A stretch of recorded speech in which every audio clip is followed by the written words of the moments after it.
আমার মনে হয় না এরকম কোনো ক্লিপ আমি দেখেছি। না না, আপনি তাহলে ভুল নিউজ করেছেন। দেন ইউ আর রং। আমার কোনো ক্লিপই এখনো আসেনি। সেটাই বললাম, মাঝে মধ্যে একটু জেনে শুনে নিউজ করলে ভালো। ওইটা আমি ছিলাম না। বাট অবশ্যই আপনারা জানেন একটা ভালো কাজ করতে যাচ্ছি, বড় কাজ করতে যাচ্ছি। আমি অনেক অনেক বেশি এক্সাইটেড। আমি আমার টিম ছাড়া কিছু বলতে চাই না। আমি এর আগেও স্টেজে দাঁড়িয়ে বলেছি যে it's a team work. Without my team I can't say anything. But আমি এতটুকু বলতে চাই, আমি বোধহয় বড় পর্দা তো সব অভিনেত্রীরই একটু ভয় লাগে। আমি খুব ভীত এবং আমি খুব এক্সাইটেড। আমি চাই আপনাদের সবার দোয়া এবং আপনাদের সবার সহযোগিতা, যাতে ভালো কাজ দিয়েই তো এখানে এখনো দাঁড়িয়ে আছি। ভালো কাজ ছাড়া কিন্তু লাইফে কিছু নেই। সো ভালো কাজ দিয়ে থাকতে চাই। Thank you. কি প্রস্তুতির জায়গাটা কেমন? ধরেন আপনি একটা প্ল্যাটফর্মে থেকে আরেকটা মানে সিনেমার জন্য প্রিপারেশন করতেছেন। সেটা আমি বলবো, অবশ্যই প্রস্তুতি ছিল। অবশ্যই প্রস্তুতি না থাকলে কি, ওটা আমি আমার জায়গা থেকে আমার প্রস্তুতি আমি আমি নিয়েছি। আমি তো বেশ অনেকদিন কাজ করিনি। সেটা এমন না যে আমি সাইন করে বসে তারপর আমি কাজ করিনি। আমার মনে হয়েছে I needed a break for a very good and big project. So আমি অনেকদিন কাজ করিনি, সেটা আমার চিন্তা ভাবনা। আর বাকি ডিটেলস বলতে চাই, কাজ যখন সাকসেসফুলি শেষ হবে, আল্লাহ চায় যখন রিলিজ হবে, তখন আসলে বলবো। Thank you so much. যতটুকুই কাজ করার সুযোগ, ওই জার্নিটুকু কতটুকু, কেমন অভিজ্ঞতা আপনার? যতটুকুই। এখন কিছুই বলবো না, এখন কিছুই বলবো না। থ্যাংক ইউ, আমার শুটিং এ যেতে হবে। Thank you so much.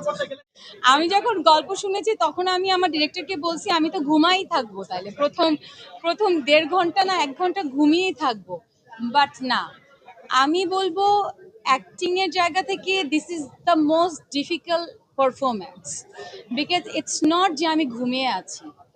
আমি যখন কোমায় থাকবো, I have to look at you, but আমার একটা জায়গায় তাকিয়ে থাকতে হবে, কোনো চোখের পলক ছাড়া।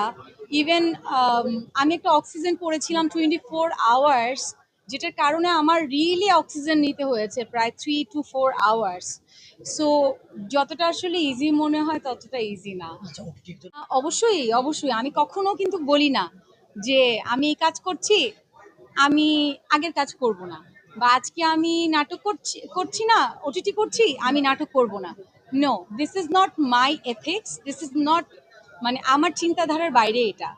আমি কখনো বলছি না আমি নাটক করব না, বা কখনো বলছি না আমি ওটিটি করব না। আমি একজন অভিনেত্রী।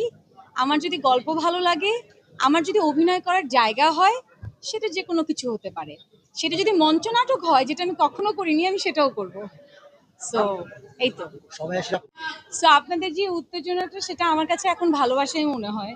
এখন আর আগের মতো মনে হয় না। মনে হয় যে না, আমি আসলে কি কাজ করছি সেটা নিয়ে আপনাদের সবার আসলে এক্সাইটমেন্ট।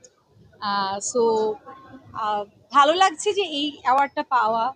কারণ এটা হচ্ছে ঘুমপড়ির জন্য পেয়েছি। ঘুমপড়িটা আমার সব কাজই তো আসলে খুব পছন্দের কাজ। বাট ঘুমপড়িটা হচ্ছে বলবো অ্যাক্টিং ক্যারিয়ারের অনেক স্মরণীয় একটা কাজ। বিকজ আমার আমার যে ডিরেক্টর জাহিদ প্রীতম যখন গল্পটা বলছিল, তখন আসলে আমি একটু কনফিউজ। আমি ওর গল্পে কখনোই কনফিউজ থাকি না। I am so confident about like Zahid Pritam. But থাকে না যে গল্পটা এত হাই থটের ছিল, মানে আমার বুঝে উঠতে একটু ডিফিকাল্ট মনে হচ্ছিল। বাট যখন কাজটা সবাই মিলে কষ্ট করে করেছি, আর যখন আউটপুট পেয়েছি, তখন আসলে সার্থকতা।